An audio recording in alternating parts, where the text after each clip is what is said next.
口美味曲奇，工作状态满分。本节目由超好吃的趣多多曲奇独家冠名播出。实力高能进阶 ，offer 轻松到手。感谢惠普星 Book Pro 14锐龙版联合赞助播出。兰蔻谱写你未来线上学习平台，赋能女大学生职业发展。本节目由兰蔻赞助播出。美味持久在线 ，offer 随时开炫。本节目由清爽根本停不下来的炫迈行业赞助播出。offer 令人心动，英诗派伴你逐梦。感谢凭实力智领先行的东风本田英诗派赞助播出。展露优雅真我，职场得心应手。本节目由时刻优雅的浪琴表赞助播出。接下来就来揭晓第6个课题：医学美容跨境伤尸案件。这次我们将进行4对4团队战，这次的队长将会是由胡明浩和朱卓莹来担任。拆开了吧，他们俩。谁去见客户？你好，你好 ，Hello， 你好。内地对于仪器注册制度是怎么样？人身债务啊，他现在有没有什么法律风险啊？设备清单是以什么样的方式？想要去做的一个医美服务的范围是什么？品牌的这个过程中有遇到哪些问题？交易的一个具体的架构是比较灵活的，对吗？其实他们的这些 skill sets 在这个课题上面优势反而并不是特别的突出。我这个课题我还蛮期待 Girls Power 的。胡明浩组，我觉得他们可能会赢的几率会大一些。我支持女生队。我都期待下一期了。期待住了，期待住了。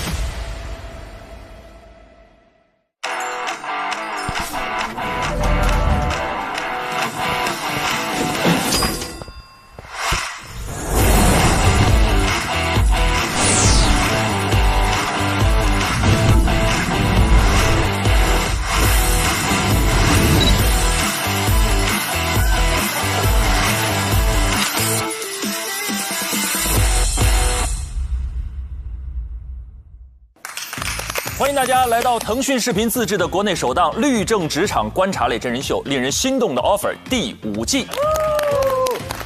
一口美味曲奇，工作状态满分。本节目由超好吃的趣多多曲奇独家冠名播出。实力高能进阶 ，offer 轻松到手。感谢惠普新 Book Pro 14锐龙版联合赞助播出。兰蔻谱写你未来线上学习平台，赋能女大学生职业发展。本节目由兰蔻赞助播出。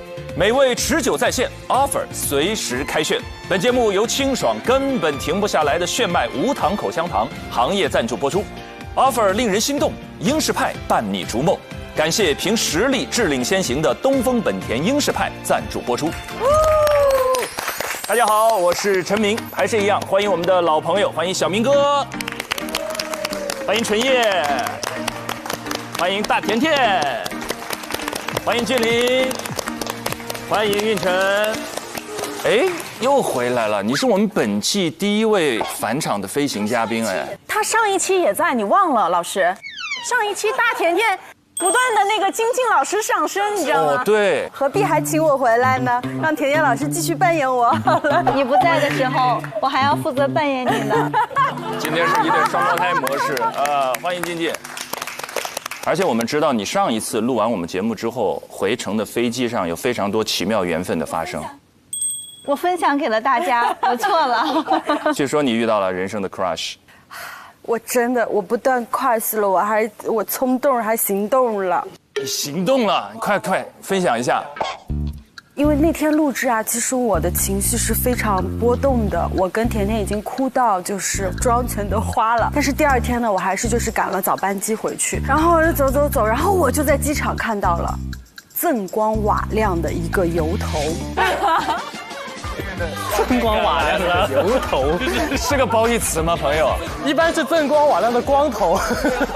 然后我问我的工作人员说：“那个是洛绿吗？”他们说是。然后就是洛绿特别就是西装笔挺，然后背着那个双肩包，非常就是律政佳人，哎，不是律政，律政精英的样子。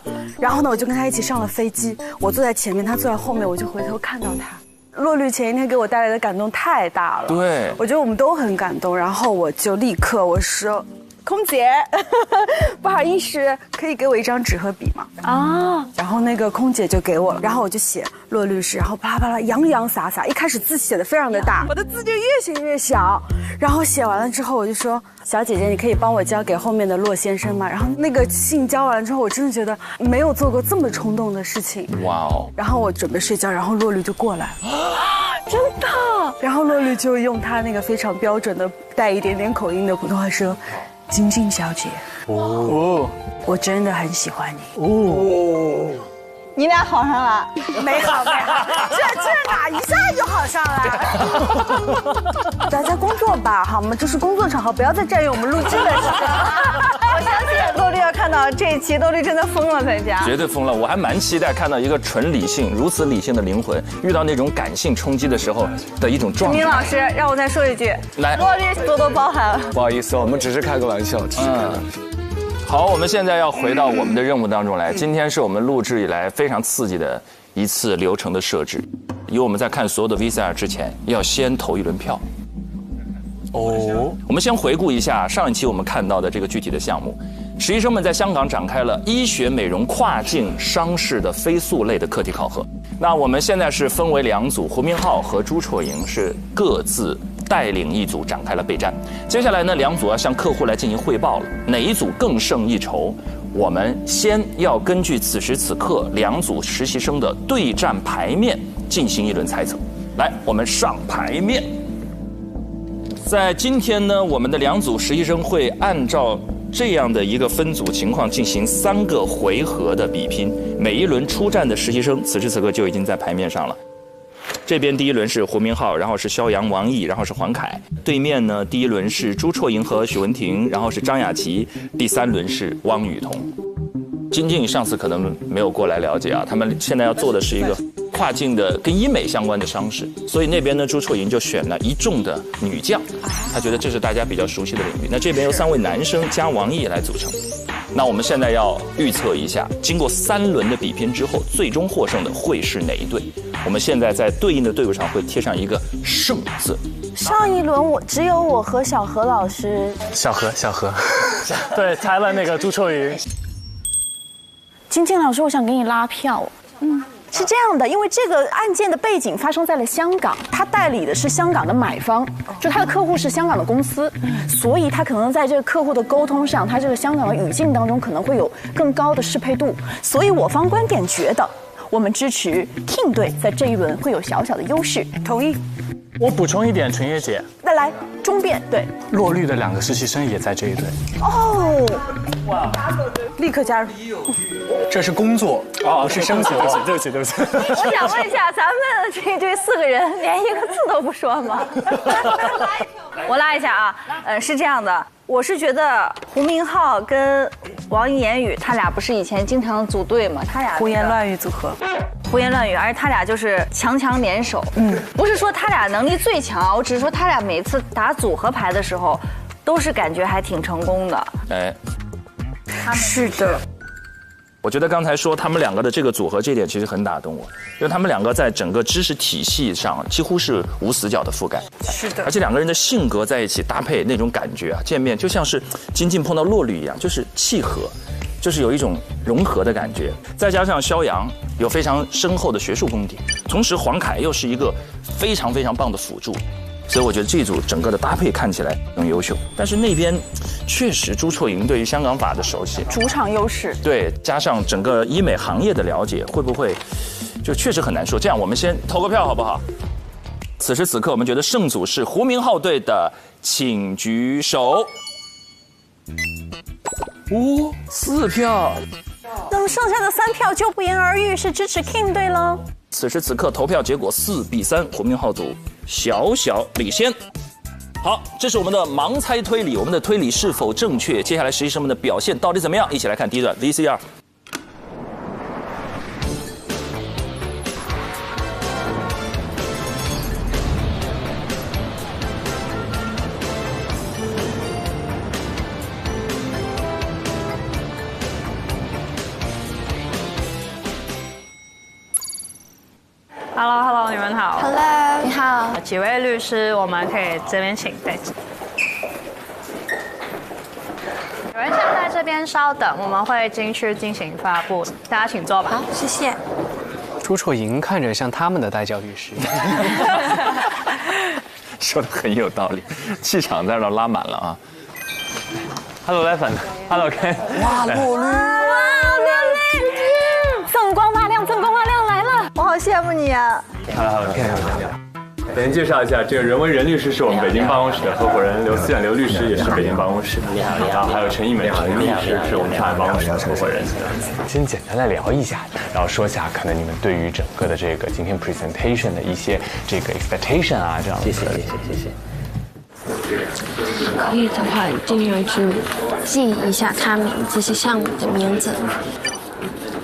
然后你说的时候，如果能举例，比如说你们这些疗程的话，它是属于什么？他会很 impress。然后我去给材料，一个人负责安装电脑，你负责准备开始讲。你们3个都是用讲稿是吧？对，我用讲稿。那行，那到时候我用，反正我看 PPT 念，然后到时候我给你们翻 PPT 的。妈呀，好紧张！计时啊，朋友们，时间。时间也很重要，每个人差不多10分钟左右。OK。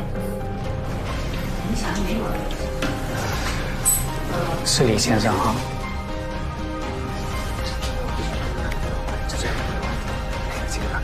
如果你们尽快 ready 之后的话，可以随时进来。好。这个是要进去给他们分。不，我已经这里是老师的，这是给我们自己的。好，可以了。拼图好了，进去啦，加油！敲个门。进来。您好，早上好，请坐。你好，我是 Kimberly， 我是这队的组长。哦，你好，请坐。好，这是我们一些附件材料。也看出来香港是如何的寸土寸金，这么多人在这样一个面积的会议室里。谢谢。OK， 给他们俩。好了，不好意思让2位久等了，我们是今天工程律师事务所，我是朱绰莹，你们可以叫我 Kimberly。我们昨天有2位同事没有去到你们参观，这是很遗憾的是，我们的同事已经将你们的情况也跟我们说了一遍，所以我们对贵公司的需求还有一些关注的事项都有基本上的了解。首先我们先来总结一下，我们本案到底目的是什么？经过我们跟贵公司的沟通，我们理解的贵公司的目的就是从上游开始计划收购香港一所医学美容设备经销商为有限公司，从下游来说的话，就是通过特许经营的模式迅速拓展你们金的子品牌，去增加在内地市场的占比。我们今天的汇报主要是按照你们的需求总结了这几个主题，希望能给你们一个 overview。首先我来简述一下整个收购流程大概是怎么一回事。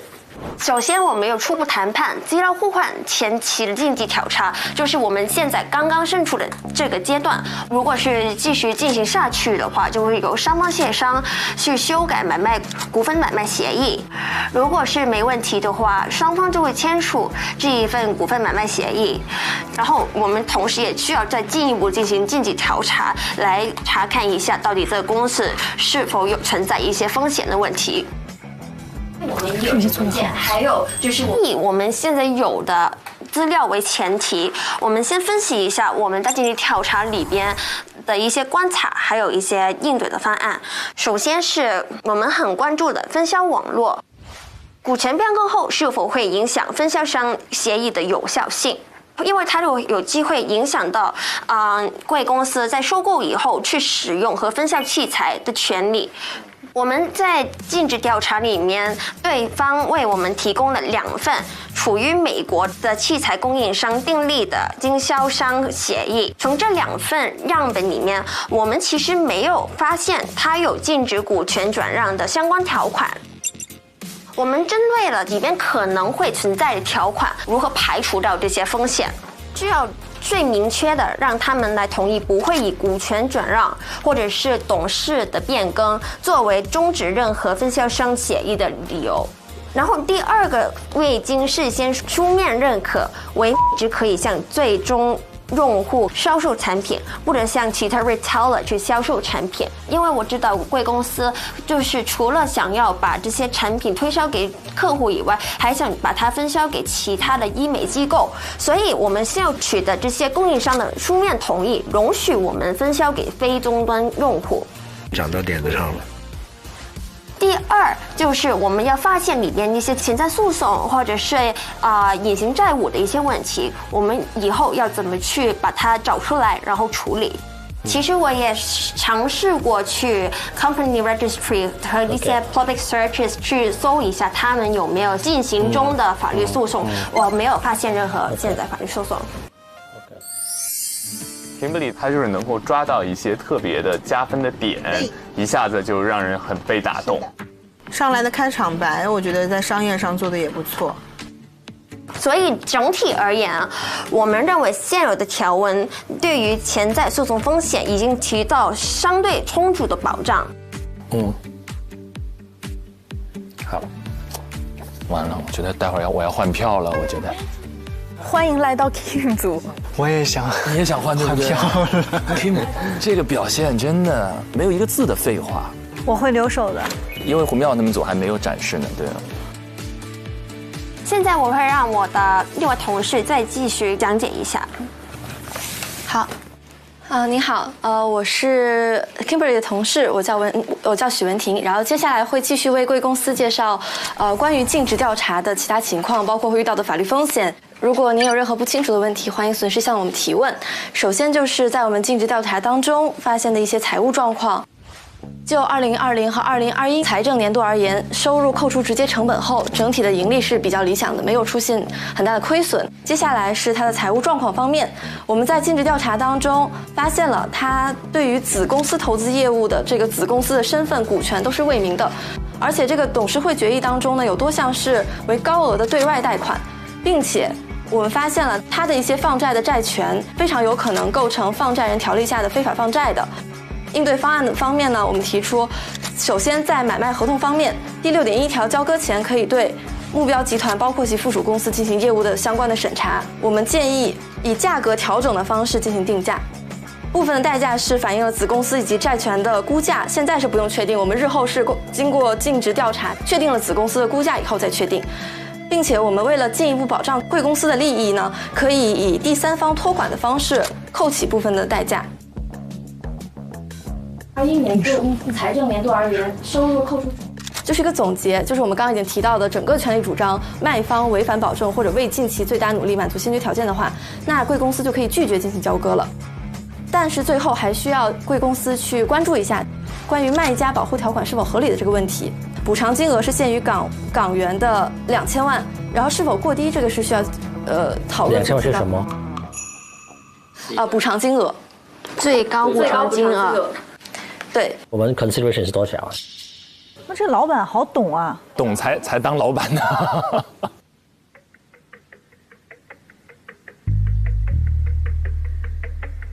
1000万，2倍是一个合理的水平嘛？哇。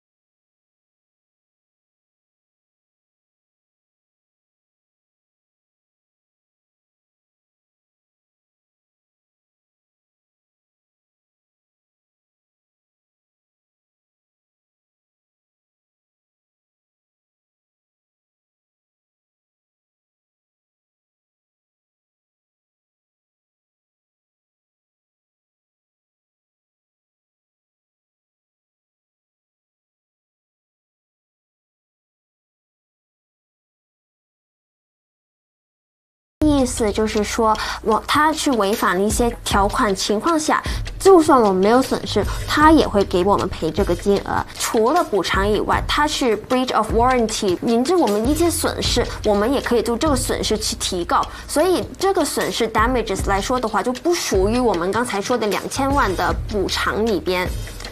不太理解。我可以说英文词吗？可以。刚才我们说了2000万是关于 indemnity。indemnity 的话，就是它违反了一些规定，知道。它没有损失的情况下也有赔。breach of warranty 来说的话，它其实我们要是我们有一些损失，我们还可以 sue in common law for damages。所以 damages 跟 indemnity 的赔偿是 damages 我们有 ceiling 吗？ damages 没有，没有。我们的 ceiling 只是多少，就是 claim 它多少，是这个意思吗？你的 loss 是多少，你就可以去 claim 它多少。但是当然这之间不能有一个重复。当然，我觉得2000万对于我们的代价来说还是偏低的，我们去让你争取尽量高一点。好，这就是组长。他们的语境很通，对，交流感觉比较没有障碍，快速的能达成一致。Kimberly 做队长回答的整个的非常得体。他解释这个 warranty 跟 indemnity 的分别是蛮好的，因为有些律师他知道，但是他不能那么清晰讲给我听。小明哥，晶晶说你看了以后说天哪，还要赔这么多倍，我都是算了。都是朋友，没事没事。哎，你也不容易。这还真是我经常说的话。以后我们就骗他。哎呀，小胡总，各位领导好，我们是来自金田工程律师事务所，现在是给2位领导汇报一下集团业务发展的相关法律问题的意见和建议。汇报主要包括6个部分的内容。那么我首先来汇报一下我们所理解的这个基本的交易背景和事实。是香港最大的非医院私立医疗保健集团，那现在是想向中国内地开发一个子品牌，意图在辐射全国，改变内地医美市场的一些不规范的现状，计划通过特许经营的方式来运营新的子品牌，并且可能会使用或转售微有限公司收购的美国医学美容设备。具体的方式就是采用加盟的制度。为此，我们会向您阐释这5个方面的问题，也就是您在对我们的要求中提到的问题。这几个方面的问题，我们会融合在整个交易的逻辑中向您解释。首先，第一部分就是这次收购的法律问题和对股权收购协议初稿的意见。经过我们去卖方律师那里查阅尽调文件，我们发现微公司和它的上游公司签订的相关合同，并未对微公司的股权结构或者实际控制人做出限制。这也就是说，如果这个微公司它被收购了，它是不会直接因为合同而失去它的分销权和代理权的。上游公司它有权授权其他的经销商在经销区域进行营业，因此上游公司其实可以通过它自己的决定，再增加咱们在中国境内的一些竞争对手，从而影响我们的商业利益。下一个就是上游公司的技术信息属于保密信息，虽然根据合同的约定，它并没有说如果被收购了以后属于违反保密，但是也需要确定此次并购后对于相关产品和技术的使用是否会侵犯它的保密条款。因为万一出现违约，或者是上游公司认为违约的话，根据合同中的相关条款，有权在无需缴纳保证金的情况下立即获得禁令救济，就会对咱们的这个商业运营产生比较大的影响。很细致哎，保密这一点好像前一组似乎没有提到。然后分销跟独家分销也有差别。下面就是我们介绍一下对于股权收购协议的意见。我们主要有以下的修改建议。首先，我们建议增加一个特别约定，规定卖方应当在交割时保证其分销权仍然有效，并且已与上游公司谈妥取得对于卖方顺利获得分销权以及使用商标权等知识产权的书面同意。后面我们还建议增加一条这个竞业禁止，建议在并购协议中增加一些竞业禁止的条款，主要包括目标业务、竞业禁止对象范围、同业竞争禁止行为、法律责任等主要内容。这部分包括非常详实的涵盖各个方面的一些条款，然后因为这个篇幅的限制，我们那个会后会把它发到您的邮箱里面去。第二个就是财务问题，我们发现它的财务数据不清晰，财务报表仅到2021年，可能有财务造假的风险。第二就是在2020年花费20万1千元投资菲律宾下属公司，该下属公司在21年被出售了。我们购买的不仅是包括上游公司和它下属的2个公司，所以到时候要注意一下这个菲律宾下属公司是不是在那里面，因为它已经被出售了，是不能再被顺利购买的。还有一个就是，虽然它的这个财务文件中记载了一些债权，但是它并不明确，不能确定是否真实发生，所以可以要求提供债权真实情况的陈述，来避免一些坏账的风险。基于以上的原因呢，我们已经向您的邮箱中发送了一份这个需求材料清单，您可以要求对方出具这些清单，从而做进一步的法律风险的调查和规避。胡明昊稳当当的，哎，从架构、行文、逻辑思路上面而言的话，分析是很到位的、很全面的。从一个客户的这个角度而言，拿到这一份东西，我觉得还是比较出色的。我觉得他答的都是要害，他在进调上做的好像是更细致。还跑吗？你们都很优秀，都很优秀，而且优秀的风格还不一样。对，一个是水土特别服，听起来特别近，双方的沟通更无障碍，无论是英语、粤语这些语词，还有法律背景，无缝衔接。那另一边呢是清清楚楚，在这个进调的过程当中的细节，就我们没有那么了解商业并购里面这些逻辑的，在我们听一遍之后，我们都觉得他帮我把脑海中那些一团乱麻给梳理清楚了，这个很厉害。小何同学，你听完之后，你觉得怎么样？梁组 Kimberly 那一组给我的感觉是更加舒服，因为它其实把整体的汇报的那个形式分成了2个部分，这个是我很喜欢的。一个部分是客户最关心的一个商业的问题了，就是那个分销协议，就打消了客户可能最大的一个疑惑。那解决了客户的大问题了之后，他们再做一个分工，由文婷在对一个目标公司，它具体可能做了一个全面的体检，他说里面的问题有1、2、3、4，然后这种分工我觉得让我是非常舒服的，而且我逻辑很清晰。那胡明昊这一组给我的感觉叫成熟。他可能没有分这个商业逻辑和一些具体的目标，但是他抓到的这个目标公司可能的问题呈现上来看好像是更多的，因为对方提到的这个放贷的问题他们有提到，他们还提到了保密，提到了竞业限制，而且最后他们还给他了一份补充清单，那客户的话就直接可以拿去用了，这样子的话是很加分的，所以我就有点摇摆。哇，所以如果此时此刻你心中要有一个偏向的话，各有优势的情况下，我暂时再继续站 Kimberly 吧。我看一下他们后面怎么去展开它。哎，我有那么一点点想改票的念头。为什么呢？因为我单从就是现场的那种感觉来看的话，我觉得 Kimberly 的那种交流会让老板更舒服一些。弟呀，你咋这样啊？姐质疑你了。你不但不站稳，你还要跑那边去。不是，我只是觉得，就是我当时观察的是，他们2个人在交谈的时候，对于老板。Kimberly 是有交流的，就是他的眼神一直是往老板那儿看的。胡明昊的话像是在念他的 PPT 的感觉。我同意你说的，就是因为他这个案件，我觉得他还是商业属性很强。就是他必须要完全的站在客户的立场上。是的。King 刚刚其实有一个细节，他上来的时候是做了一个我理解为一个科普的解释。就先跟这个老板说了一下，就是收购的流程是什么样，他要介绍一下。那么中间当中会预知什么样的风险，我告诉你一下。同时我们提供了什么样的解决方案，你可以看一下。当然，如果你还有什么需求，可以随时跟我们沟通。我就觉得这种亲和力的沟通，在这个案件当中，我觉得是很重要的一个环节。好，我有想法。你说跑票了？我不跑票，我反而更加坚定。哦，为什么？你说来。因为我看 Kim 他们在阐述的时候，那个老板他就一直在问他，2倍、3倍、5倍，就他会觉得你怎么没有告诉过我这些，他存在一点担心。虽然像你们说的很热闹，就是他们俩一直在交流，但第2次胡明昊在汇报的时候，那老板一直这样。姐，我有点不一样的想法。我恰恰觉得他既然提问题，是代表他可能真正听进去了 Kimberly 那一组到底在说什么。我觉得，所以他才想提问。他讲的他全部都听进去了。是的，听进去了之后才有发问的欲望。因为我们律师出去跟客户提案的时候，最怕的是客户啥反馈都不给我。是的，一直说好，结果回去不行。对，结果一点回应都没有。进入到改票环节了，此时此刻跟我们上一轮的投票，有没有朋友心中想要偏离一下？这个是最后的结果吗？不是，这是第1回合，我们第2回合可以改。现在是我们的一个试投票。支持 King 组的请举手，支持 King 组赢的请。哎，就没人。刚刚我们在这儿说了半天。我改一下。好，4比3。我犹豫了一下，最后推动我那一下是金靖举手。我们要靠近那个离真相更近的人。这样，姐，咱们就是说，最后再说，因为我觉得第2个很关键。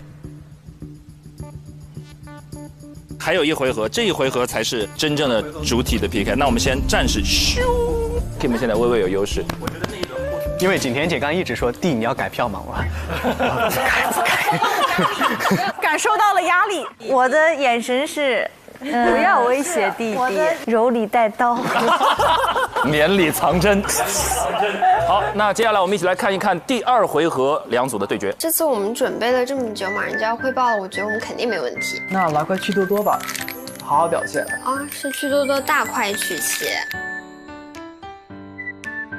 巧克力味豆比香脆曲奇还要多30%，有特别浓郁的黑巧风味，让人状态快速拉满。而且是小包装，方便携带，也不怕一次大包吃不完了。不错，下次我包里也备一点，然后这样随时都能来一块。哦呦，你们都吃这个大块曲奇了，我也要来尝一尝这个趣多多大块曲奇。我也想来一个，来谢一下。接下来由我来讲解有关特许经营以及加盟的法律问题的分析。我的分析的主要的几个点，主要是第一点，内地的加盟是怎么来进行操作的；第二点是，如果想要用加盟的方式来合作有什么法律风险点；第三点是您昨天已经明确跟我们说了，希望我们能够直接提供条款，您方可以直接用。对，然后首先从第一点来说的话，想要在我国中国内地的加盟的方式来扩展医美店铺，有2个条件。第一个主要的条件是跟医美有关的资格证，第二个是需要拿到跟特许经营有关的资格证，这个2个资格证是不一样的。OK。第二个，根据特许经营有关的资格证，中国内地的法律有明确的规定，特许人要具备2店1年的直营条件。2店1年的直营条件是指贵公司需要有直营店，至少2个店，并且他们的营业的时间超过了1年。然后第二个，跟特许经营有关资格的要求是要在商务部门进行备案。语言特别丰富，需要哪些？这是一个表扬吗？这是一个特点吧？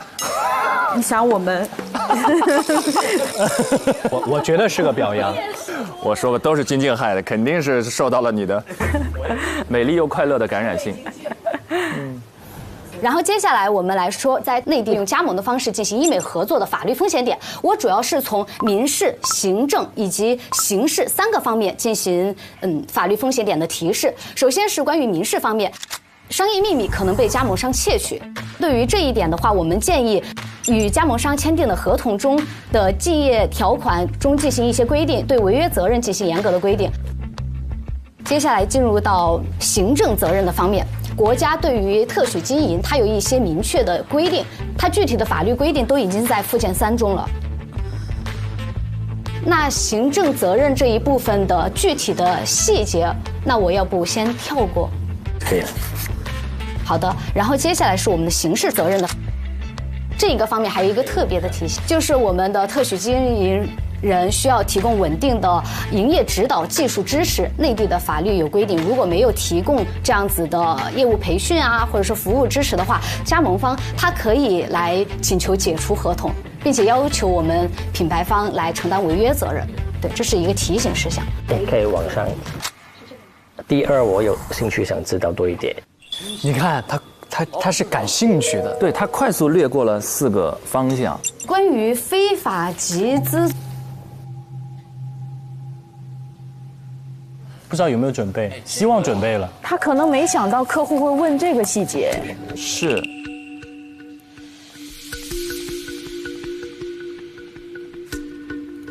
有啊，好多案例的，他应该有。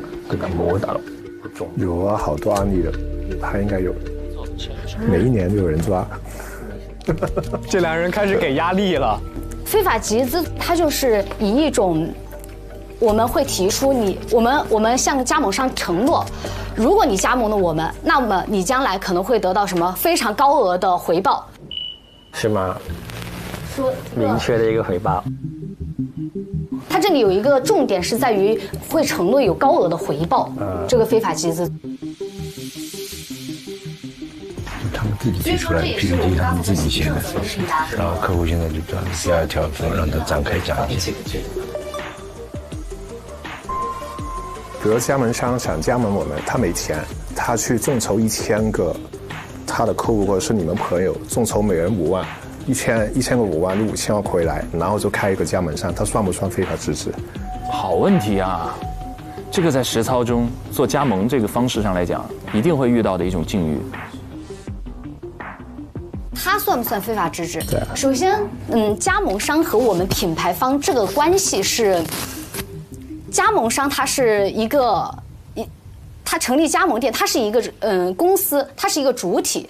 如果它做出一些违法行为，对于我们的话，从法律上是不需要承担责任，但是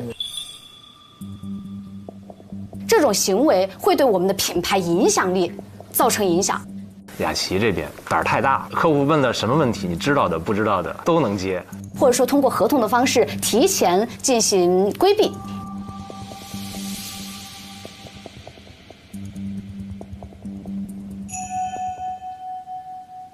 客户有点，好，继续，不为难你们了。雅琪在刑事的那一块被客户抓了一个点，他的具体行为类型是什么？研究深度其实可以再深一点。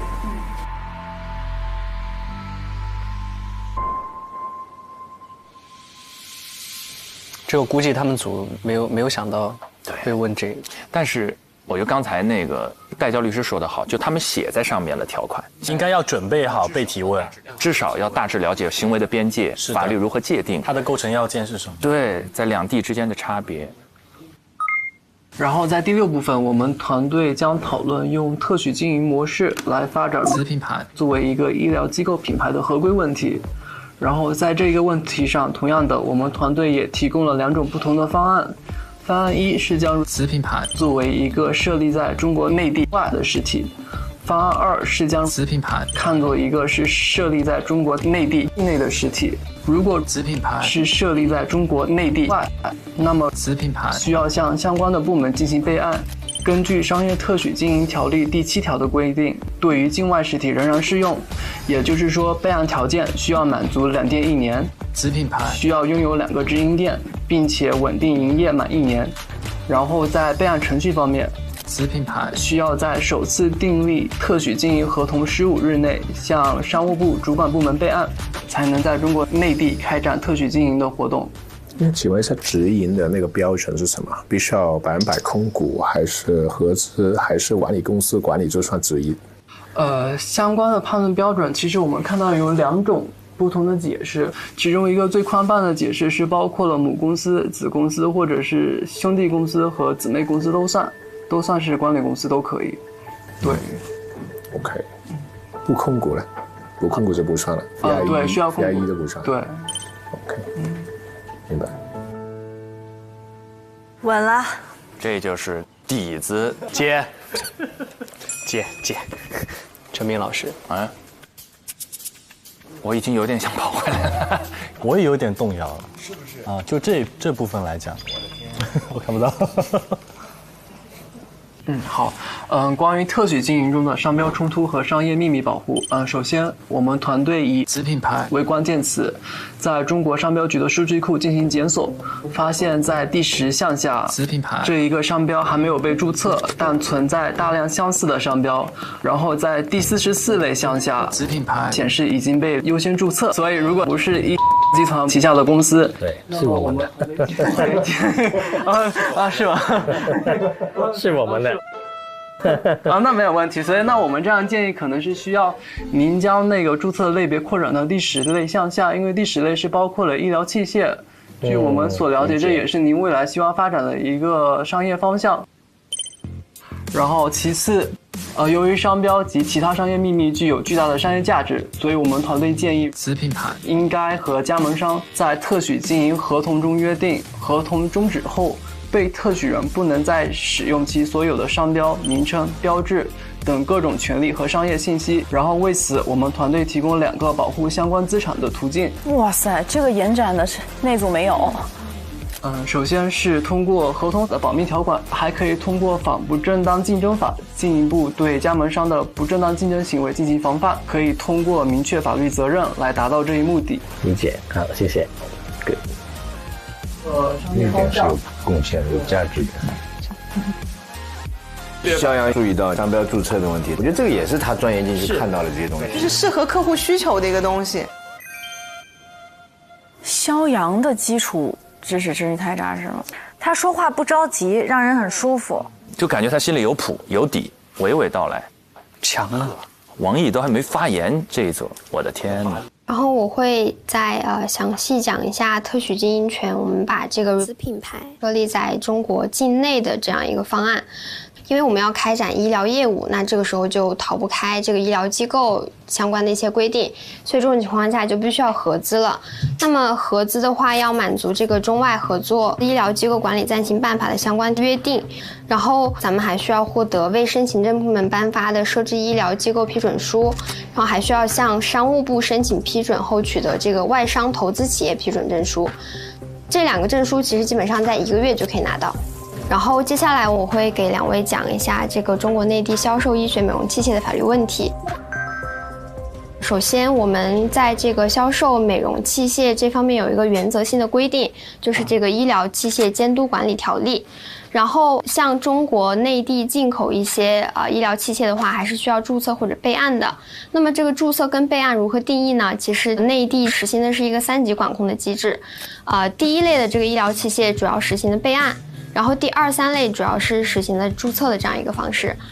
在这个大的前提下，我们其实给公司主要准备了2个方案，就是说把这个销售企业设立在香港或者是设立在内地。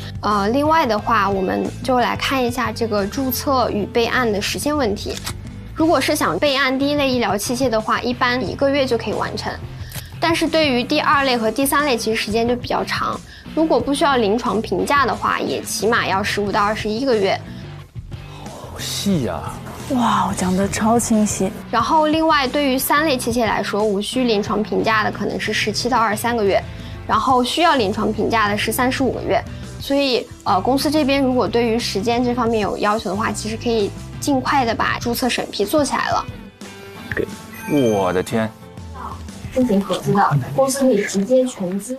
这么细节吗？太完整了。他资料找的那个扩散的幅度和深度太棒了，言语太强。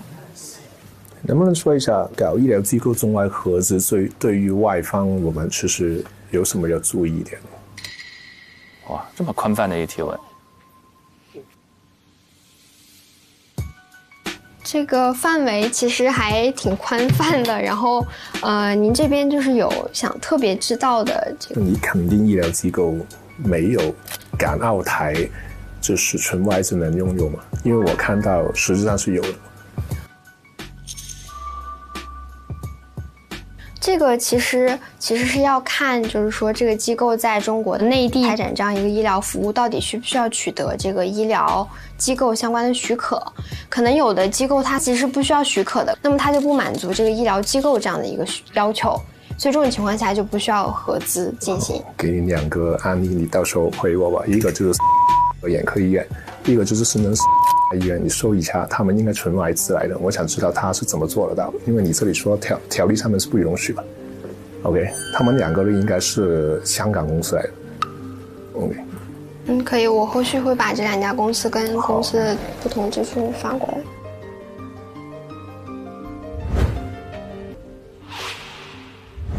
王毅讲的太清晰了，我听他那种感觉，包括他的眼神，那种感觉是甲方你要做你做，你不做我们就把这家公司开起来了。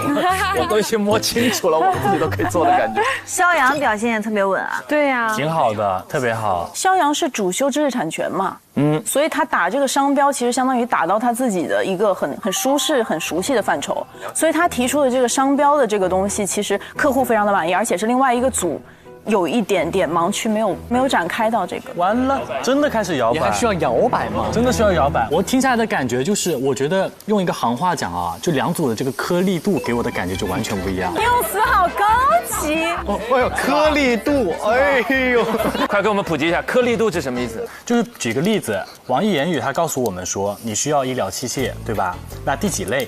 然后你需要外资引进来，你办这个东西到底要几天？它相当于告诉我的一个状态是，他们已经把这个东西全部流程摸清了。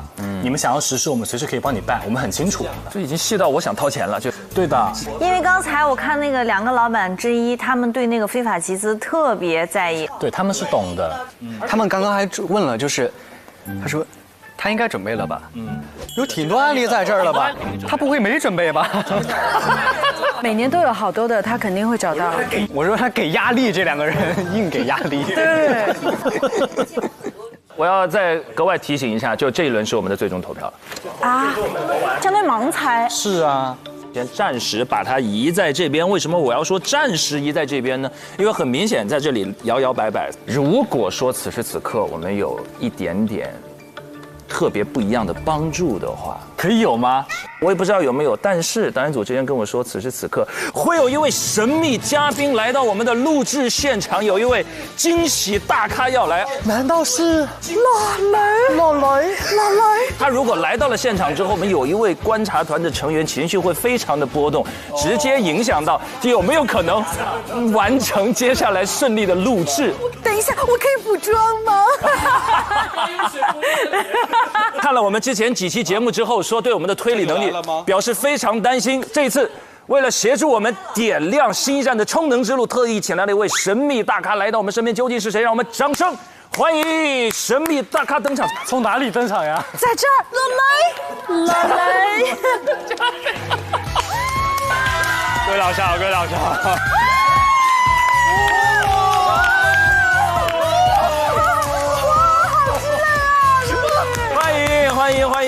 欢迎洛律，各位好，各位好，哇，本人更帅。金老师这边请，这边请。金老师代表我们欢迎一下。别这样。洛律请坐，来，我们先请坐，坐下聊。那你应该比我小吧？就是您也非常年轻，我跟您都挺年轻的。说话滴水不漏。你这律师，我的天。对，我是77年的，你应该比我小。差不多。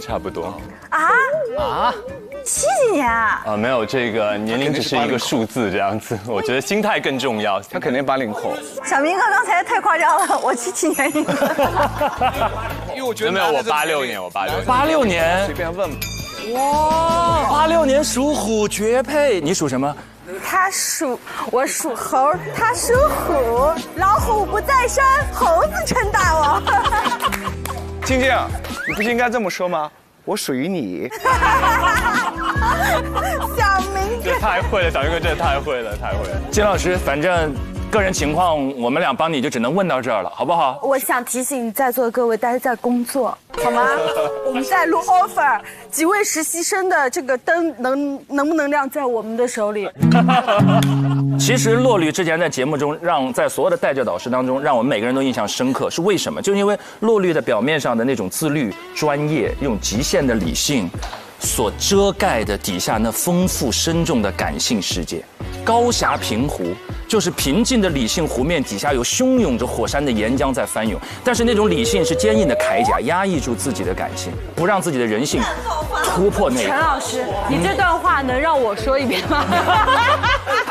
没有，小金老师，我们写字条就好，理性的爆发和湖面下面。今天晚上回去长的鱼尾纹谁来负责？我就想问一下，真的。小明哥，你是老板啊，人家律师来了，你就盯着律师的手串看。没有，我在看他的手卡上有没有线索。没有，这个手卡其实就是我想说，因为大家很关注，然后我们所有的这些实习生，然后在整个课题上面的一个表现。其实我今天来给大家带来的线索，其实就是大家所关注的。因为那当然呢，其实有问到是说，客户是怎样的一个观感？对，我觉得更加直接的，其实是我们在整个课题做完之后，那带教律师和实习生之间的一个复盘。所以说，那我其实会给大家带来线索，分别是我们在课题完成之后，我们带教律师和我们实习生之间对话的原话。OK。我们先听第一条。那我先来讲第一条。好。然后在复盘的时候，有人说有很大的突破和进步。这是谁呀？不可能猜出来吧？进步。我觉得这个评论的是雨桐。完蛋了，真被我说对了。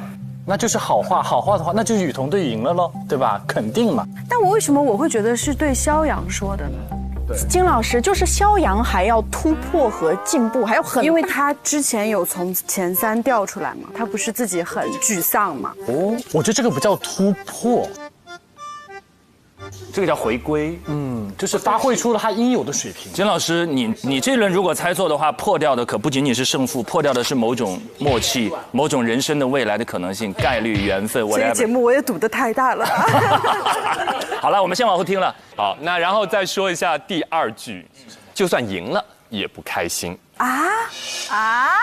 哦，那就是张雅琪。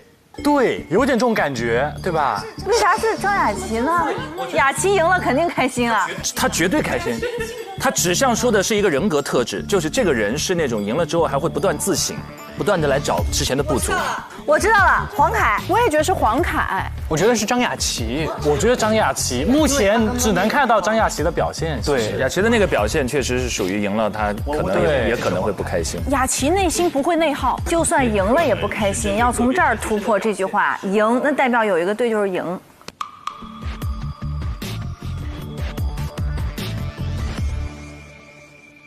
我能再看一下那个突破，有很大的突破，有很大的突破和进步。我觉得是代教律师对 Kimberly 的评价，然后就算赢了也不开心，我觉得是张雅琪对自己的评价。递给我，让我给你重新梳理。哎呦，姐，有很大的突破和进步，我感觉是雨桐。雨桐，就算赢了也不开心，我真的感觉有可能是黄凯。因为我觉得，首先因为从我个人观点，我感觉应该就是这个组赢，胡明昊。我想，因为接着甜甜老师，我就想说一个，因为我的判断跟他一样，但是我的结论不一样。我想说一下，就算赢了也很不开心，在我看来是一个情绪非常非常荡的时候说出的一句话。他的前提是什么？我没赢，但是我告诉你，我就算赢了，我也不会开心的，因为这句话我将心比心想，他一定就都无望了，就是或者他感觉到了一丝丝的绝望，一丝没有办法克服的困境的时候，他也才会说，就算是赢了，我也会难过。因为他用的是就算，而不是虽然。对，他说的是就算，所以我认为这个结果有可能是黄凯，因为黄凯的内心是。我觉得在这种情况下，他可能对比之下可能比较脆弱，然后他会说出这个话，但是有可能是因为他们队没有赢。陆丽点头了，看到没？啊！天哪！哇！接下来让我们进入趣多多职场超能竞猜时刻。今天我们的第一猜，我们要做出自己最后的选择。胡明昊队和朱绰营队，谁能够在这一轮跨境商事的 PK 当中获得胜利？我们能不能点亮第4站的充能之路，就看此时此刻我们的选择了。所以我们最后进行一轮投票，好不好？那在完成了洛丽最后一块拼图的补足之后，我们觉得哪一队会获得最后客户的青睐和这一轮 PK 的胜利？觉得 Kim 队会获胜的，请举手。啊！你们都改票了，都叛变了。等会儿，不是，等会儿，不是，陈明老师，让我阐述一下唯一一个对胡明昊队现在还在坚守的这个。来。总得有人要为他们撑伞。天哪，好暖哦！赢了！好，接下来我们要进入到第3段的 VCR 当中，这将也是洛律第一次坐到我们的观察室，跟我们一起又以一个全新的视角。因为之前我们是坐在屏幕前，没错，所以我们洛律是唯一一个感受过这个节目当中所有视角的人。哇哦！接下来我们也很期待，在这种观察之后，您有什么样的感受来跟我们分享，好不好？来，第3段 VCR 一起来看。休停，休息一下，加油啊！来2厘圈慢，真的有备，护手到。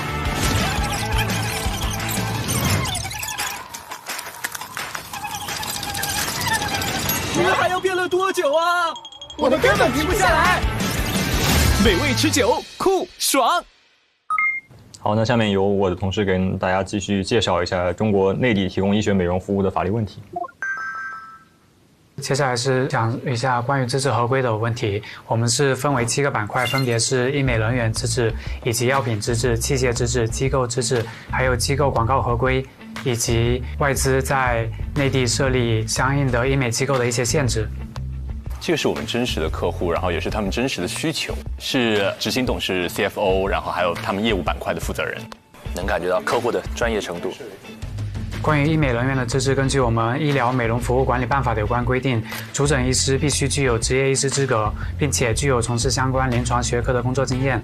关于医美药品资质的话，对于医美机构如果在开展业务的过程中有需要对外销售药品的话，则需要取得一个药品经营许可证。关于麻醉药品使用资质，根据《麻醉药品和精神药品管理条例》规定，如需使用麻醉药品和第一类精神药品，应当取得相应的硬件卡，并且根据硬件卡在定点医疗机构去购买。然后下面3张是医疗美容机构应当取得医疗机构执业许可证或诊所备案凭证，方可开展医疗美容服务。美容这可以都跳过了，我们都大概知道。好，我知道。哦，完了，打断了。那就跳到医疗美容机构广告合规这里。医疗美容机构发布医疗广告，应当严格按照广告法和医疗广告管理办法的规定，依法取得医疗广告审查证明。然后，医疗美容机构资质审批在内地需要有一些我们需要特意注意的地方吗？这些又打断了。你会看到市场上比较多人违规的地方，我们想知道多一点。这需要经验了。客户想直接知道重点。因为很多时候就是真的是在跟客户汇报的时候，他会让你讲完，但是他真的是就只是听自己的想要关心的重点。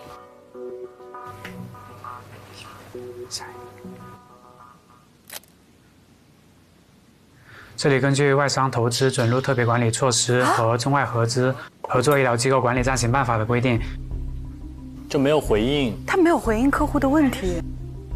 外商合资医疗机构限于合资且中国内地一方在中外合资合作医疗机构中所占的股权比例或权益不得低于30%。确实，因为黄凯他只能念这个 PPT， 对，而且他 PPT 上东西太多了，没有重点。对，这是他的一个限制性规定。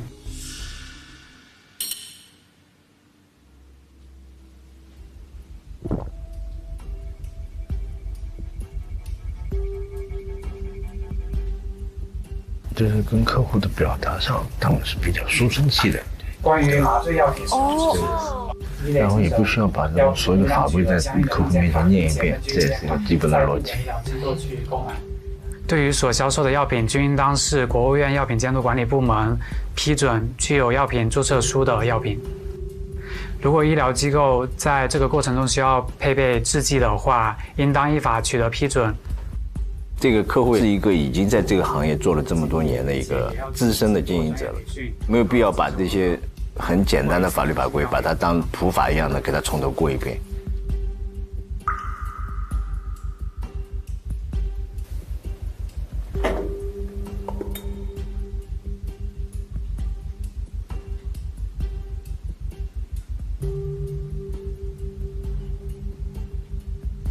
他太过于依赖准备好的环节、流程和内容。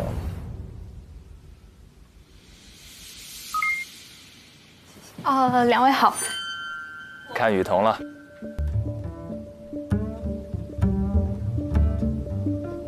哎，不好意思。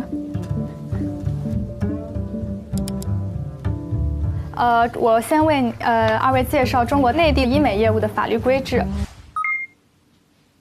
因为您在内地已经有直营店了，所以您方可能对内地的医美相关的法律已经有一定的了解了。如果有您就是重复知道的，我就直接跳过。哦，很好，非常好，第一句就很棒了。对，这是我列出的内地主要的法律监管体系，是按照法律的位阶由高到低列出的一个表格。可以看出，内地关于这个医疗美容的相关法律法规还是非常非常多的，所以在内地从事医美经营的时候，一定要对整体进行比较完整的了解。当然，这个我们作为律师方，一定是会为您在合规方面进行一个保驾护航的。开场白不错。我会从3个方面介绍。第第一个是从上游端的产品药品合规，然后第二部分是中游端的机构诊疗运营，然后下游端的是医美广告。因为医美的项目一直更新换代的很迅速，香港的一些产品传入内地的时候，必须要经过中国食药监部门 CFDA 的产品注册审批，这个是需要注意的一个点。因为注册审批的时间会比较长，所以很多一些境外的医疗机构就选择直接无证使用这些产品，所以这个是要向您特地提醒一下，一定要注册有证的产品。然后从中游端的机构诊疗运营合规来看，也为您列出了6点风险提示。第2点会比较重要，一定要严格履行对消费者的告知义务，因为您方主要是进行轻医美嘛，这点我可能就不解释了。都理解。有重点。那个高亮的那些关键字。然后那就从这个您昨天特意提到的医美广告合规来为您进行一个介绍吧。从实务中来说，我为您方列出了一些常见的广告风险与表现形式。第一个是广告的主体不合法，然后这个风险等级我认为是5级，因为它可能会导致刑事责任。第二个是发布广告的程序不合法，然后这2点我认为是风险等级是4颗星的。而且它还有风险等级。哇，星级等级特别清晰啊，相当于帮客户做了一个风险的判断，从重要的再讲到其他的。然后就是内容不合法。第一个是患者使用术前术后的对比照，但是这个在内地其实是违反医疗广告办法第7条和第22条的。然后这个我刚刚在外面等待的时候看到您方有一个广告就是这样列的，所以如果要是在内地的话，可能要提醒您一下。对，他这个广告是不是不合法？就是他那上面直接就说了你现在的问题，但是在内地会有问题，会有风险，就直接落地了。他说的，同样一个广告到了内地，对，不能放在内地。对对，然后后面还有2点是使用医生、技术人员形象作为宣传，还有就是违背社会风尚，就是宣传用语有一些容貌焦虑的，这些是不可以的。他全程保持笑容，而且他表达也很委婉。他说这个可能要提醒您一下，全程都是笑着说的，让人觉得很亲切。觉得汪雨桐还是有突破的，给人家客户的亲和力非常强，能够有即时的反应和反馈。好，然后我还负责了一个跨境数据的处理和项目。对对对，这个是挺复杂的。然后个人信息出境从内地到香港是一共有3条路径可以选，我还是建议您方走标准合同。第2个。对，这是一个主要的流程。然后我以3问3答的形式，比较简单的跟你介绍一下这个标准合同。第一个问题是哪些场景可以通过订立标准合同来进行数据的跨境传输？根据这个标准合同办法，必须要同时满足，强调一下以下4个条件。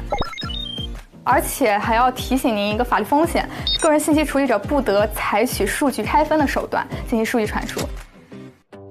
这个就很清晰，好清晰啊！表格比文字真的。功课做得特别好。第2个问题是订立标准合同需要遵循什么流程，就是我们如何去执行。第一个是在订立标准合同之前，企业必须开展个人信息保护影响评估，然后合同生效的10个工作日内，应当向企业所在的省级网信部门提交标准合同进行备案。第3个问题就是订立标准合同对合同文本有什么要求？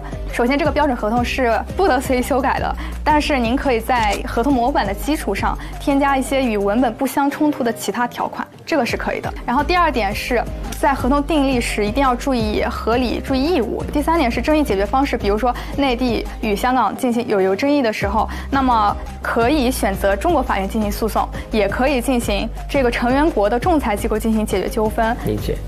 他怎么像变了一个人啊？幻彩新生。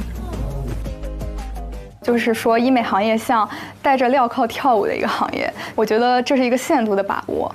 那万一我违规违法了，那你们所能帮我们做什么呢？那得就是如果您是违反刑法，我们就有专门的刑法律师为您辩护。我们所什么律师都有。很可爱啊，就是我们业务比较全面，什么律师都有，就是都可以帮忙。我们合法合规的，不用担心。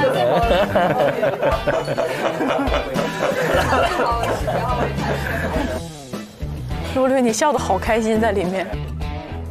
洛丽很自豪说：“你看吧，我的。”那我的汇报就结束了。谢谢，感谢。好呀，那如果各位没有进一步问题的话，那我们几位学生可以先回酒店的这个会议室休息。走吧。结果真的不一定，我们就是努力就好。我也觉得，对，我已经懒得知道结果了。我已经想到回去会被刘律师怎么说了。当时我注意到洛丽就是，在我们讲的时候点了几次头。我注意到你讲的时候，他有夸你，就是是你讲什么？就商标那块。商标那个查的第一步，对吧？对，他们说。对，我感觉到了，那个对方好像也蛮喜欢这一点的。对。还是做一点事情的。昨天洛律他讲的点其实是他可能会看很多细节，就是说他不仅仅只会评判这一次的。对，就是我觉得怎么样的结果我们自己满意就行了。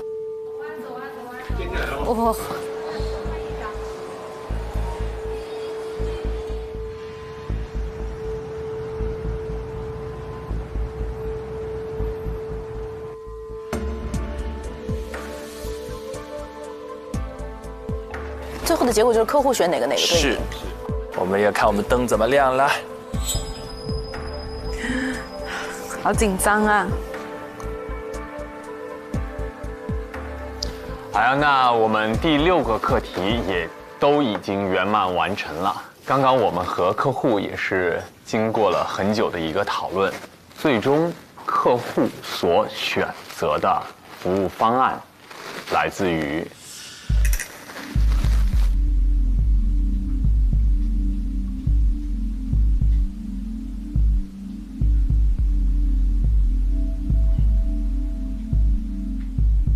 朱绰营组。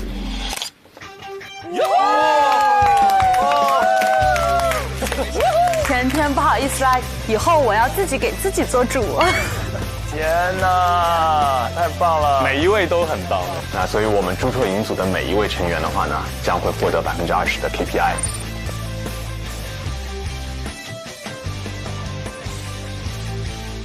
朱绰营这一组是在和客户沟通交流的过程当中更胜一筹。第一组跟我们的互动比较多，他们给我的感觉就是他们能够好清楚给我们知道我们的需求是什么，所以我觉得他们都是很稳妥的，很专业。Kimberly 这做队长回答的整个的非常得体。然后客户的很关心的有一点，那个合同当中的一个条款补偿跟赔偿的问题，你解释的也非常到位。客户还专门讲了这个，他说这个反应的讲得很精准，我觉得这个是值得表扬的地方。King 很棒。特别是有一个女生，我觉得她这个 technical knowledge 是蛮好的。她跟我解释这个 warranty 跟 indemnity 的分别，在香港是比较难的，坦白说。还有就是雨桐。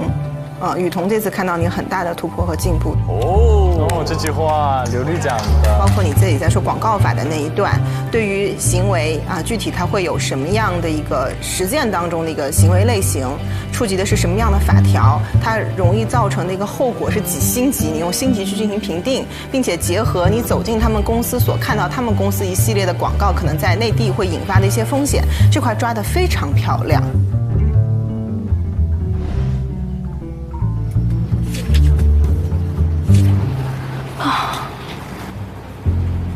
别紧张，别焦虑。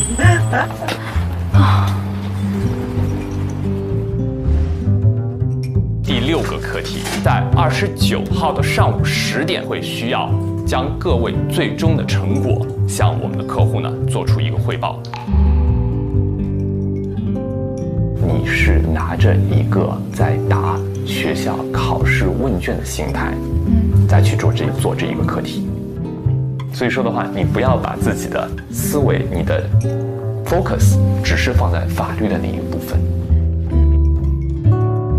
我觉得我们可以找一个案例，就是同样的，就是医美的公司去收购一个分销商，然后开设子品牌，就是就这样的一个案例。如果找到的话，就客户应该会很 surprise， 对。从第一天我们面试雨桐的时候的话，我们其实就觉得他是非常棒，将来大家都很期待说小白兔将来会有蜕变的一天，然后只要他坚持下去，我们相信一定会有那一个时刻的。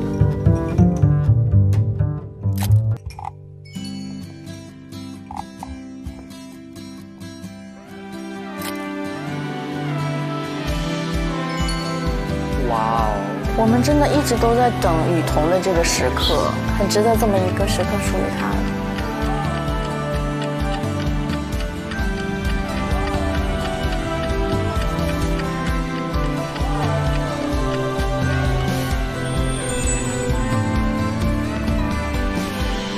从来工作到最晚都是他。你好，你好，你好，你好。有啥不错，请教请教。这个奉献等级我认为是5级，因为它可能会导致刑事责任。然后就是内容不合法，第一个是患者使用术前术后的对比照，这个我刚刚在外面等待的时候看到您方有一个广告就是这样列的。对。所以如果要是在内地的话，可能要提醒您一下。对。所以我们是觉得这块你的发挥是很好的啊。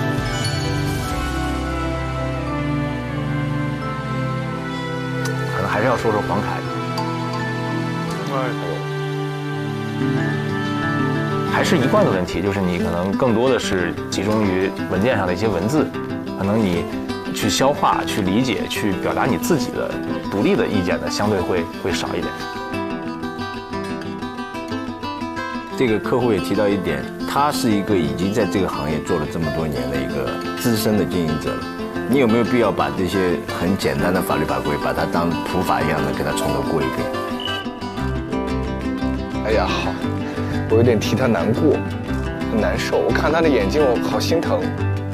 其实我觉得一方面可能他是对于这个课题他会很紧张，希望要做到最好，但是另外一方面呢，他对自己又有一点点没有信心，所以他会说，哎，我就读我已经准备好的内容是最稳妥的。是。关于医美人员的资质，根据我们《医疗美容服务管理办法》的有关规定，主诊医师必须具有执业医师资格，并且具有从事相关临床学科的工作经验。美容外科应当具有6年以上，美容牙科应当具有5年以上，美容皮肤科和美容中医科应当具有3年以上的相应工作经历。对吧？这个可能是你们对客户的需求的一个精准把握问题。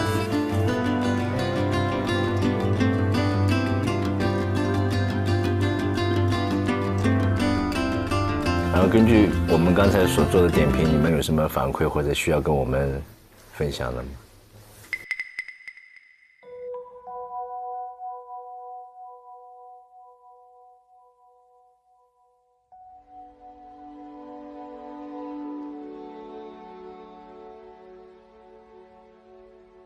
我们可能主要是有一些比较疑难的问题，然后拎出来聊了一下，但是，对于一些比较细碎繁琐这样的问题，可能确实没有进一步的聊，所以可能这个是我们分工上的一个问题所在，应该每一部分大家还是都要再拿出来讨论一下，对。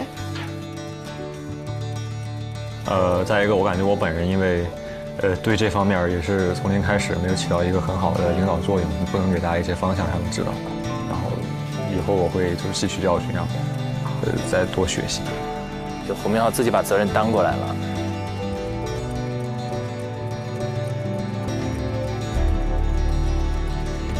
因为他其实能够肉眼看到这个差距所在，对不对？他其实知道差距短时间内很难解决。因为毕竟他本科并不是读法律的，他其实刚刚从研究生才开始，本身接触法律学习的时间就相较其他实习生而言的话是有一定差距的。好呀，那我们这次香港之旅就到这里圆满结束。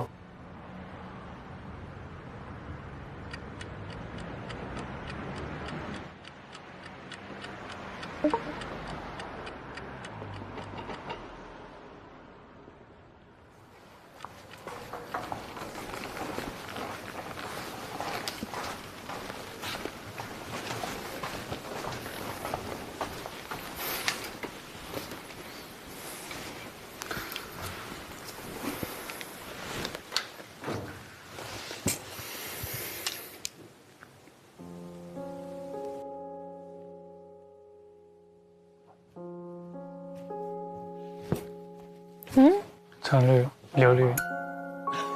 我错了。你在说啥？我错了。你们都错乱了吗？现在？就他这种人会特别容易给自我压力特别大。是的。他不太容易开解自己，什么东西都往心里装。是。其实黄凯真的是给了自己很多的压力。对，希望他看到这个节目会明白一些这样子的东西。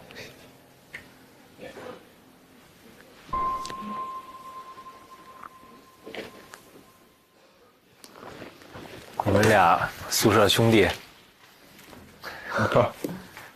我跟黄凯聊聊，你先自己看门。哎。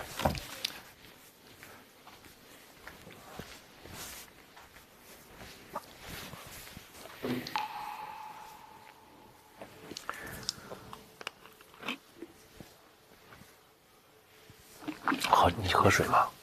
对，倒点水。渴不渴？饿不饿？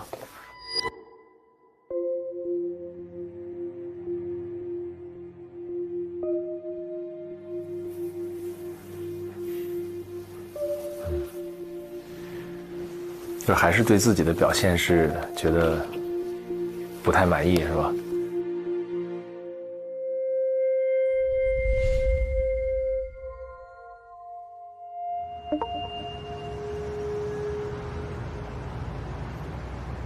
你不刚刚才吃了吗？他没有吃，他好像吃了1-2块，是不是？我这里还有，早上带来的，还没有。终于要回我们的小家了。别人的欢声笑语，但是只有他低落到谷底了，真的。回到开会大厅的路上，我其实情绪就已经很荡了。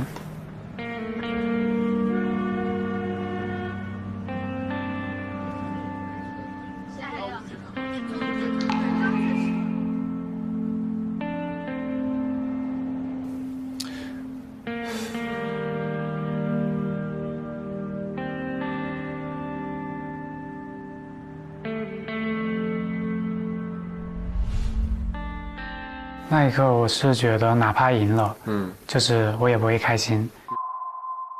为什么？因为我感觉，在这个过程中，就很明显感觉到，我赢了，可能也是因为他们的付出而赢的，不是因为我自己，我会有那种感觉。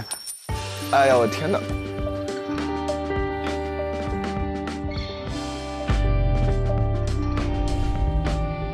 我觉得我会想选黄凯。就是以凯子的这个精神嘛，他没有他不能会的东西，所以我觉得，对，我选黄凯。我只希望自己在这每一个课题下来，就是哪怕有一个课题我自己做完之后，我觉得我没有遗憾，我做得很满意了，就是我自己都会很满意。凯哥，你感觉你哪个环节有我们没讲清楚的？抱歉，没有。没有。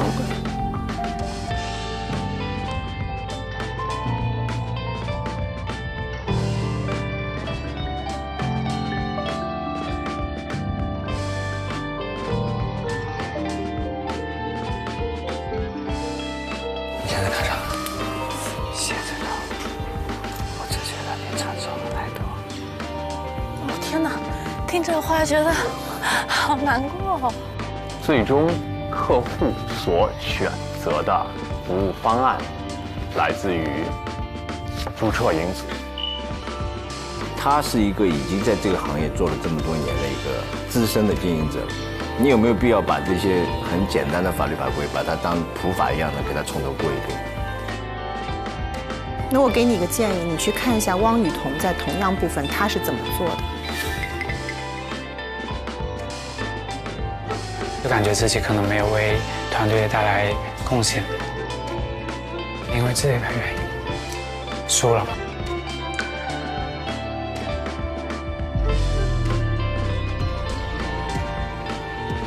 没有，你不要老这么想。客观讲，其实你弄的呢，就是只是形式相对古板一点，对吧？我觉得从完整性上的角度，从深度，我倒觉得其实没有什么毛病。你那个也别太自责，或者是这个是丧失信心啊。我觉得就是你这段时间的这个进步还是很明显的啊。但是呢，就是你的这表达的习惯啊，可能还是得花点时间去打磨，花点时间去体会一个更好的这种表达方式啊。可能很难说就通过这么10几天、20几天、1个月的时间，就彻底改变您这个习惯。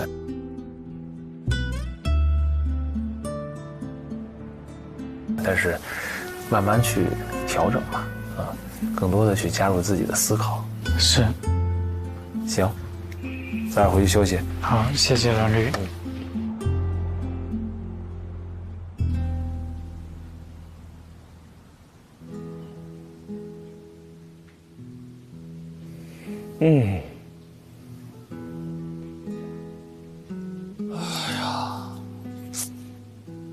他应该就属于爱人那个性格，就是比较内向，不太善于表达的那种。而且我觉得他对于这个自己拖累团队的这种愧疚感，可能是压垮他的这种。我们这个节目就像是一个小小的人生的一个舞台似的，会集中暴露很多的问题，当然也会展现出他们的优势。但我觉得暴露问题在这个节目里其实很好，因为你可以把它当镜子一样，自己去再看一次自己的话，知道哦，原来这样子是不好的。再加上有这么多好的这个导师在里边，就他会告诉你一些实话啊。是的，这个很重要。哎呀，这令人心动的 offer 背后也是令人飞速成长的 offer， 但成长总是有阵痛的，因为你要直面自己的短板。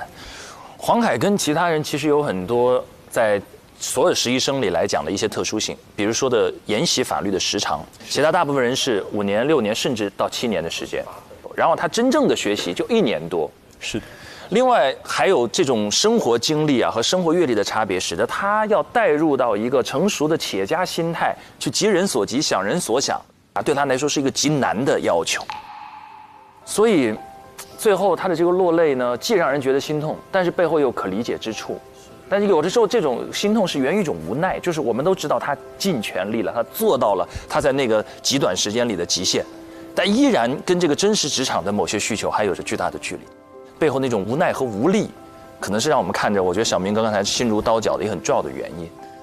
其实我自己就跟所有的实习生接触之后的话，我觉得其实实习生都真的是很善良的人。然后包括其实像黄凯，他的紧张，我觉得更多的是源自于他非常希望把这个事情做好。但是可能他现在的能力暂时这一个阶段还不能够让他非常轻松的去驾驭，那所以他能做的就是之前去把所有他认为能够做的准备工作尽量的去做好，确保说到时候就按照事先准备好的做好。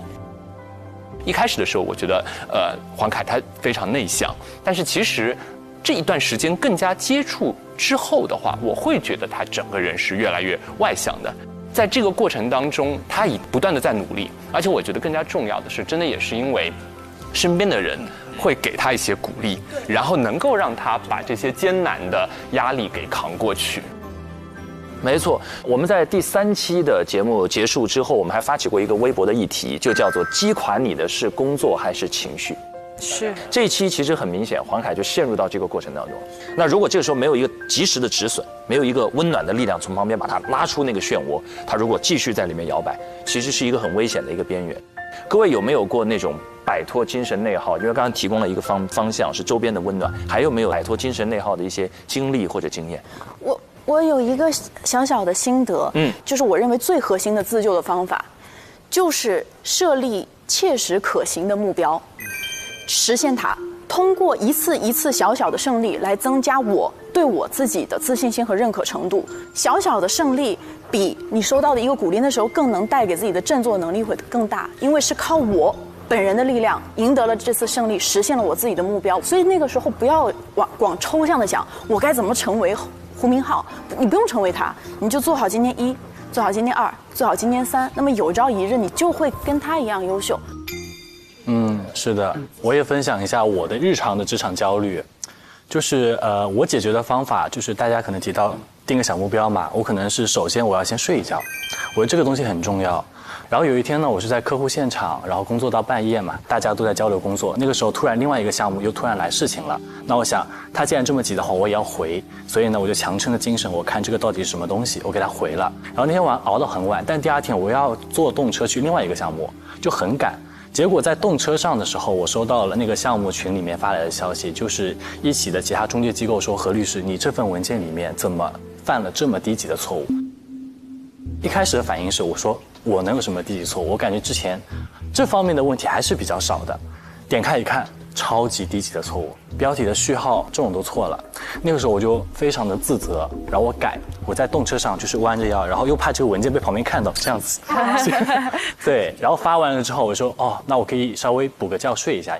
定了闹钟，眯了眼，起来之后发现那个项目群又亮了，红点。点开一看，他说何律师，要么您再看看。我一看，我又改错了。哇，太可怕了！就是在这种状态下，我会发现自己的体力已经到了一个临界值，我做啥都错。然后我那个时候就很否定自己，我说，怎么现在自己已经变成了这个状态了？就是陷入在完全的一种自责的情绪里面了。但后来就是我想，可能最近真的太累了，我就回去我就跟领导说一下，然后挑了个周末，我就好好睡了一下。就完全睡觉，我不看手机。醒了之后呢，我会发现很多的东西好像就嘚儿自己想通了。我跟你其实挺像的。休息一下。每一次如果我遇到一些情绪问题的时候，我觉得尤其女孩子都或多或少有突然哎呀心情不好，突然很情绪化。我也是觉得这几年自己也总结了一些小小的方法，比如说我觉得有一个叫强制抽离法。就像他刚刚讲的，我就不干了这个事情。我现在就停止，我必须要马上好好的吃一顿火锅。美食治愈自己。我要吃到我喜欢的菜，我要好好的睡足了。你还能睡得着，不错。感谢刚才大家给出了各种各样的方法，一定有一款适合屏幕前的各位，大家就自己在我们这个方法池里自取所需。刚才我们说到落绿的一个小心愿是让更多的同学都获得真正的 offer， 对不对？其实有一个很简单的办法，就是每次在我们录制拍灯之前，您在群里稍微多一点线索就可以做到。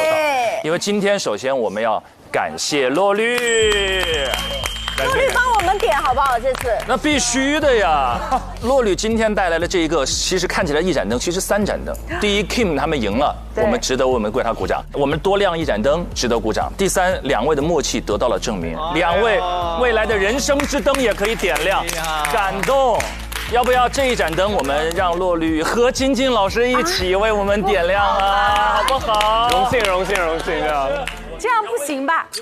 可以，不好了。好，是真的吗？快一点！落绿不知道开关在哪里，你能不能手把手的指引一下啦？去吧去吧，落绿。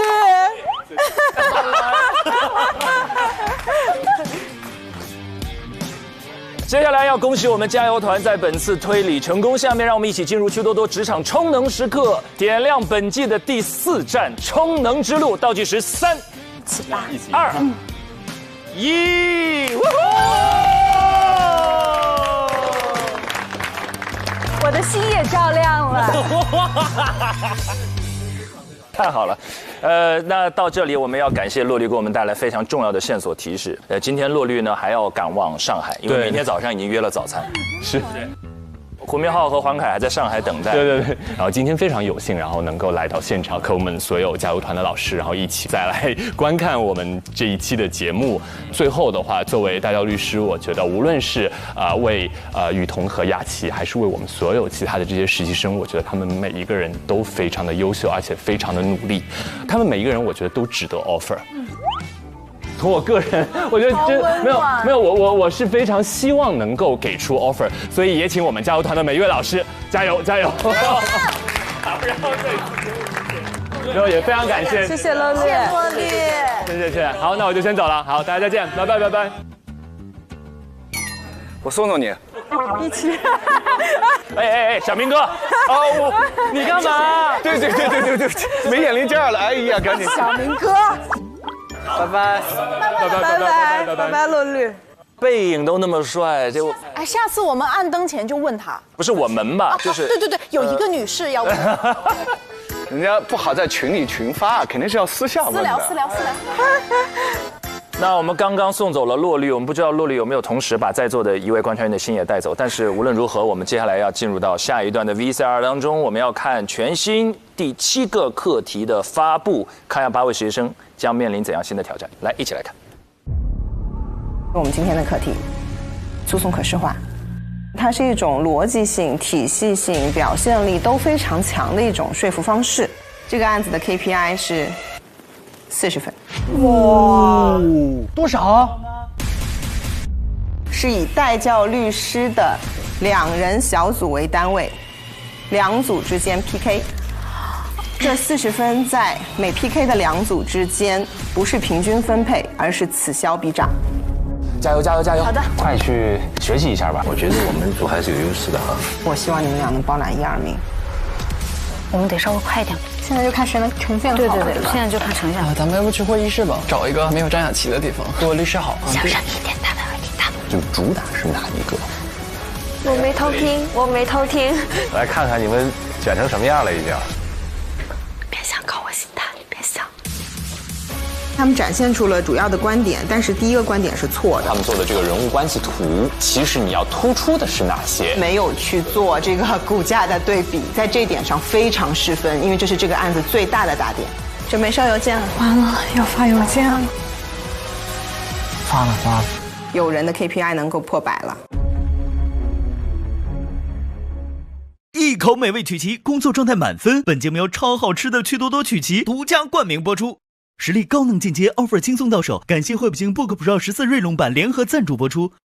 兰蔻谱写你未来线上学习平台，赋能女大学生职业发展。本节目由兰蔻赞助播出。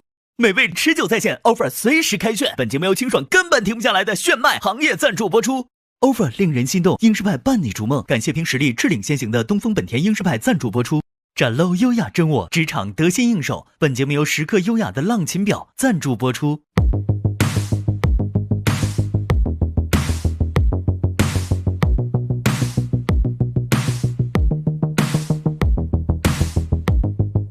你想成为怎样的人？